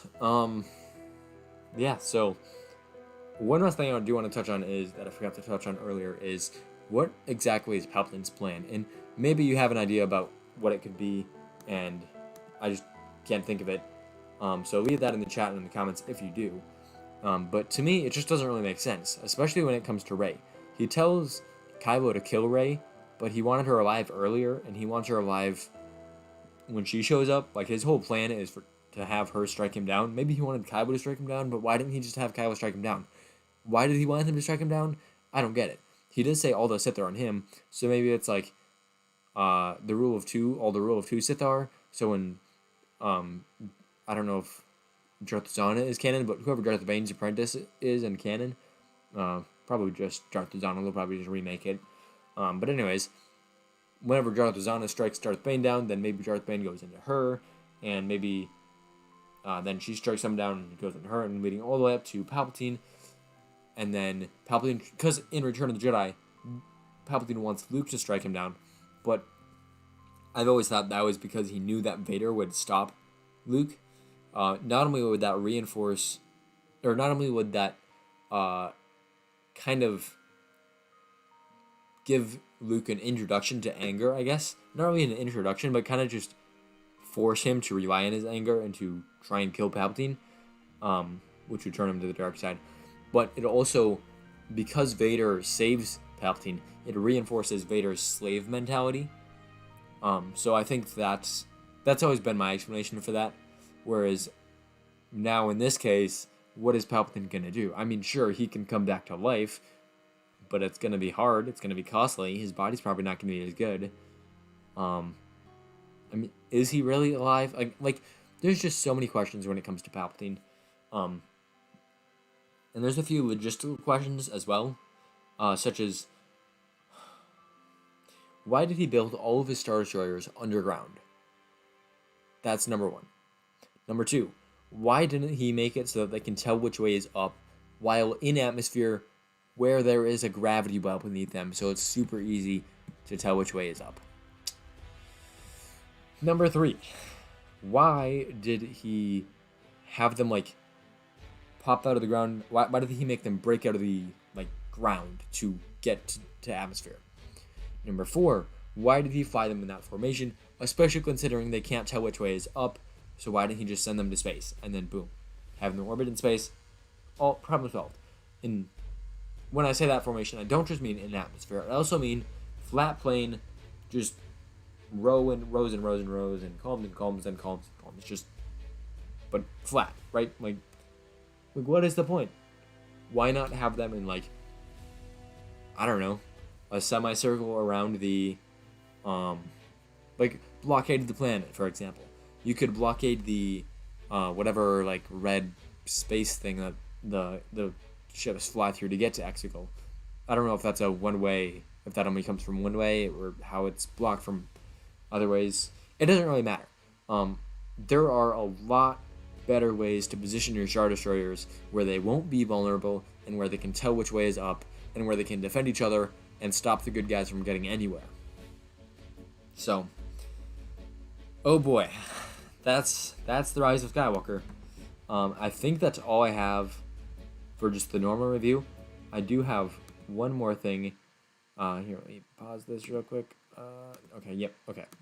And that is, I want to do a review of just this fight here. And the face that I have it start on for Rey is just kind of funny. And this is actually part of what I was talking about earlier when I was talking about her like, while she's fighting, she's always angry. Like, this is not the face of a calm, stoic warrior. This is not the face of a Jedi. Especially, like, here. See? She's, like, screaming at him. And yes, this is, like, part of her... Like, this is part of her story where Kylo Ren just broke the Wayfinder, and she can't get to Exegol without him, but, like, still, she should not be this angry if she truly is a Jedi. Which I don't think she is a Jedi at this point. Maybe a Force user, and a powerful one at that, but certainly not a Jedi. So let's watch. So, look where her lightsaber is, right here. It is way behind her. There is no reason why you need to swing that hard. The other thing is, Kylo Ren dodged it by taking one step back. If you have a weapon... Okay, first of all, if you have a weapon like that, and they are unarmed, your best bet is to stab, because you're going to, let's say they dodge backwards. They have to go pretty far then. Let's say they dodge to the side. Then you can just follow up with the swing. But if you swing, there's a lot of things they can do. And sure, you can swing again, but it's just going to be the same thing. If you stab, you either get them or you don't. And if they step back and dodge, you can stab again. Like, it keeps them constantly, like, ready for the next attack. Realistically, there's no way Kylo Ren should be able to survive more than, like, a few strikes. So let's see again. So again, same thing. I mean, her lightsaber didn't go quite as far, but she telegraphed so much. And then she did a spin. Why did she do a spin when she's fighting someone unarmed? What is the point of it? There are times when you spin. There's a spin in, what is it called? Anakin versus Obi-Wan on Mustafar. That totally works. The spins in The Last Jedi do not work. The spin here does not work, because there's no point to it. The reason you would spin is to, like, keep your blade defending yourself while moving to the side of your opponent to, like, outflank them. Here, Rey does not have to worry about that because she's fighting an unarmed foe. The only reason you would spin in this case is so that your opponent would know what you're going to do so that they can dodge easier because it's choreographed. And that just takes you out of the movie. Also, it's not as interesting. Here, look at this. She had her lightsaber way behind her head, then she swings down, and now it's, like, at her knee level. And again, Kylo Ren just steps back and has, like, another half a second to get away. He just has way too much time. If she would stop telegraphing, look, there's a, like, backlighting, so you can't see very well, but she's telegraphing a lot again.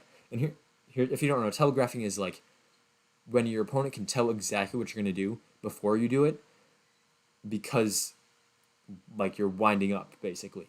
If you don't wind up as much, then they don't have as much time to react. And so she swings.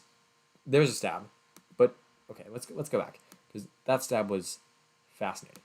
So, okay, so here she stabs, and Kylo Ren dodges to the left of her blade, and she brings it to the right before doing nothing. And then she goes for an overhead strike with, like, she lifts her blade overhead, shuffles forward, and then, only then does she strike down. See, like, do you see that? And never, not once does she do a feint. Feints are really good.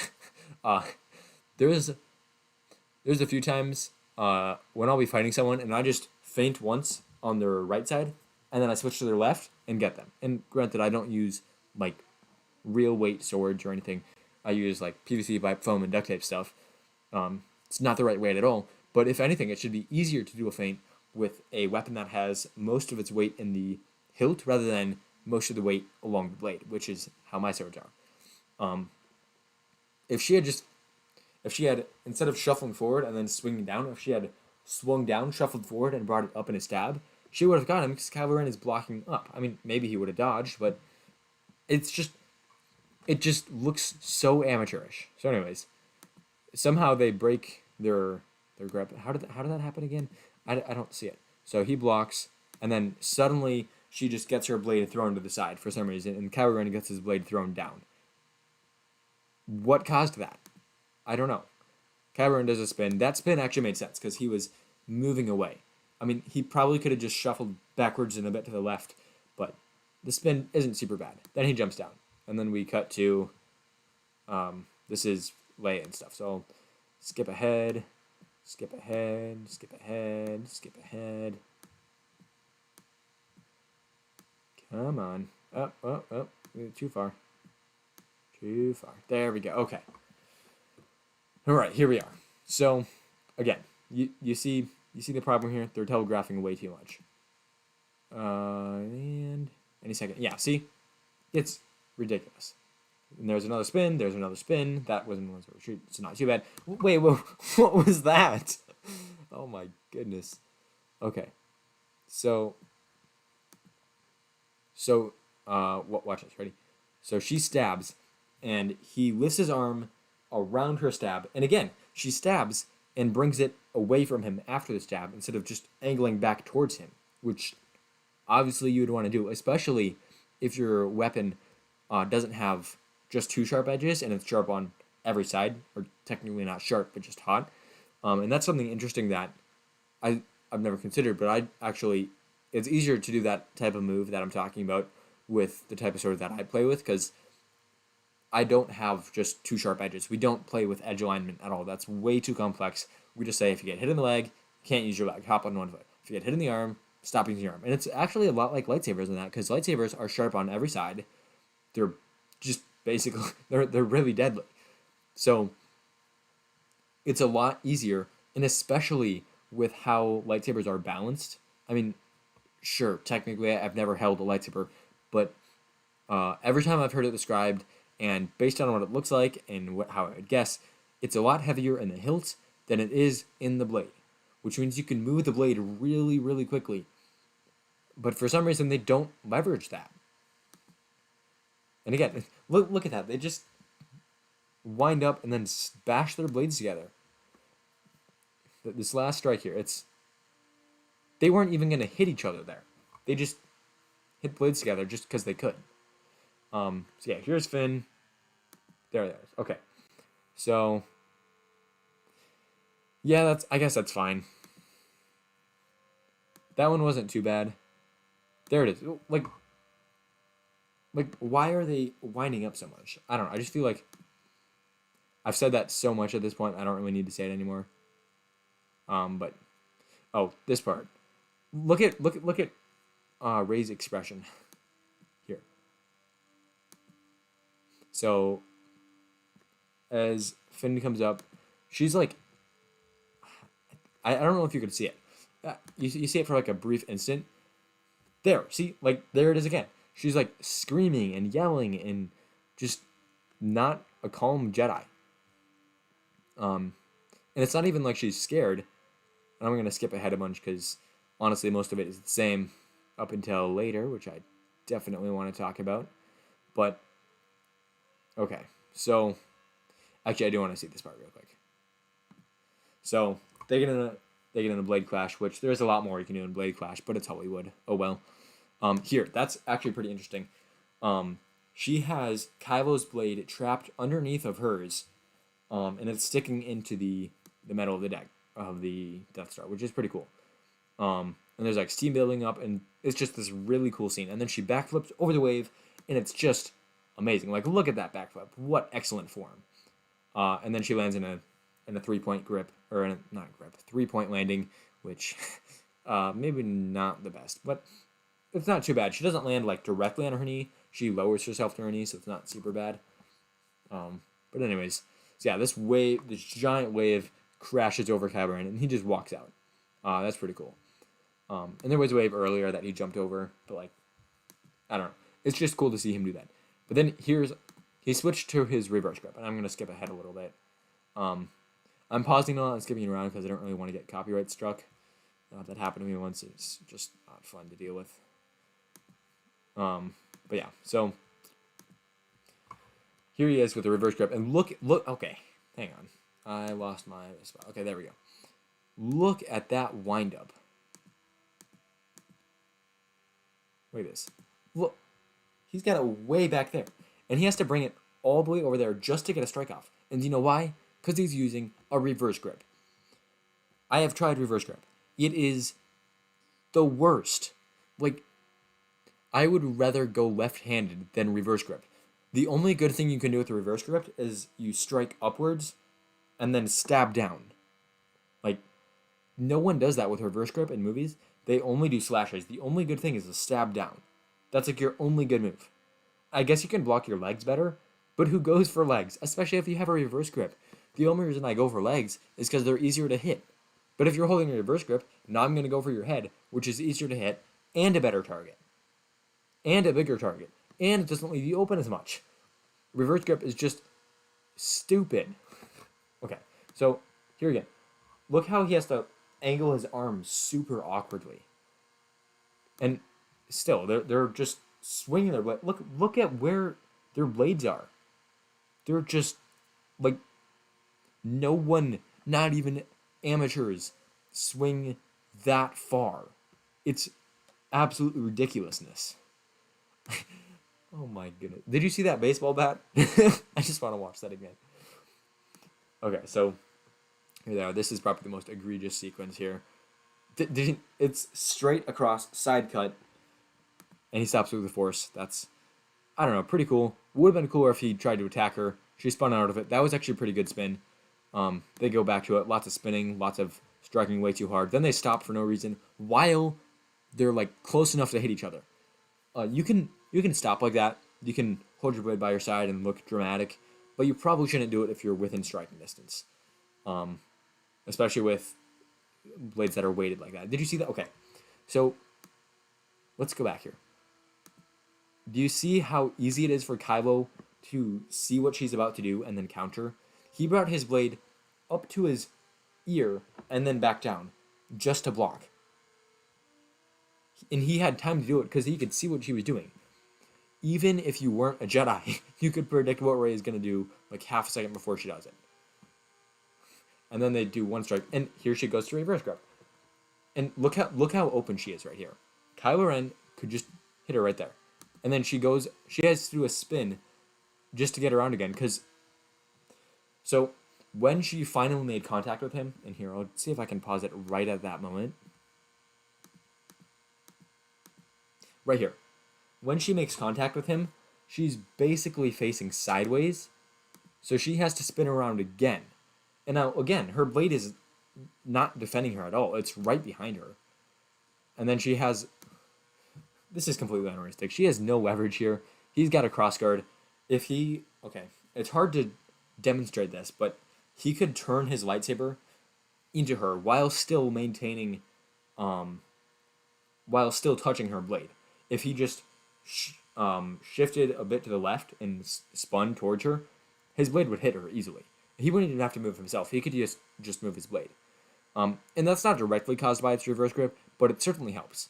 The main thing here is the crossguards, which are doing their job, protecting his hands, and giving him lots of leverage. So right here, they're just pushing. He lifts up. Sure, you can do that too. Her hand is hurt. And I often wondered why her hand gets hurt here. Let me see if I can get back to a picture of that. See, yeah, so her hand is hurt. She's like looking at it. And every time I see her like looking at her hand, it makes me think of the scene where she like gave her life force for the snake thing, and maybe that has something to do with it, but that doesn't really make sense. I mean, sure, it is giving up some life force, but like it shouldn't affect just that one spot. Because every time someone uses force healing, they use their hands. Like I'm maybe not every time, but most times Grogu does, Rey does, Kylo does. They all use their hand. So if it affects the particular spot you're using, then everyone's hands would be in pain all the time. That's just, I don't know. It seems awkward to me. Yeah. So anyways, her hand gets hurt, and they go back at it again. And attacking the legs, generally not a good idea. There's times when you can do it. Like I said earlier, they're usually not defended as well, and that is because people aren't using a reverse grip, so their blade is held up, guarding like their upper body. But most times someone attacks at the legs, unless it's set up, so you get them distracted and then go for the legs and maybe catch them.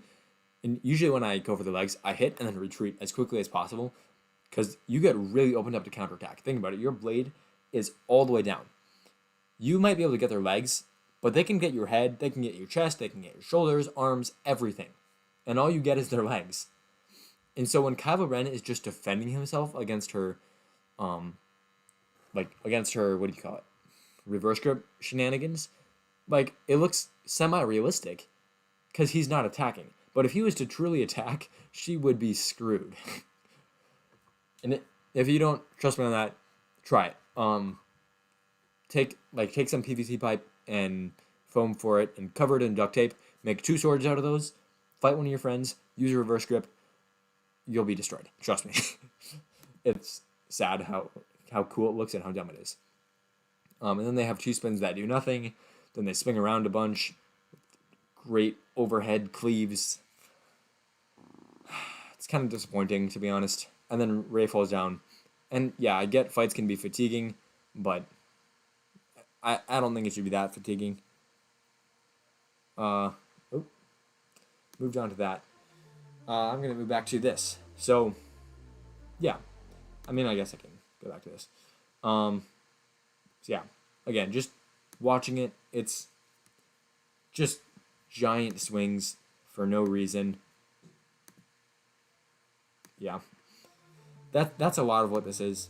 So I guess that's all my thoughts on, maybe not all my thoughts, but a lot of my thoughts on the Rise of Skywalker. Leave your thoughts about it all in the comments or in the chat. And that's it for this stream. Oh, wrong button. You're getting to see my old High Republic stuff that I haven't taken out of the software yet. Anyways, may the Force be with you, always.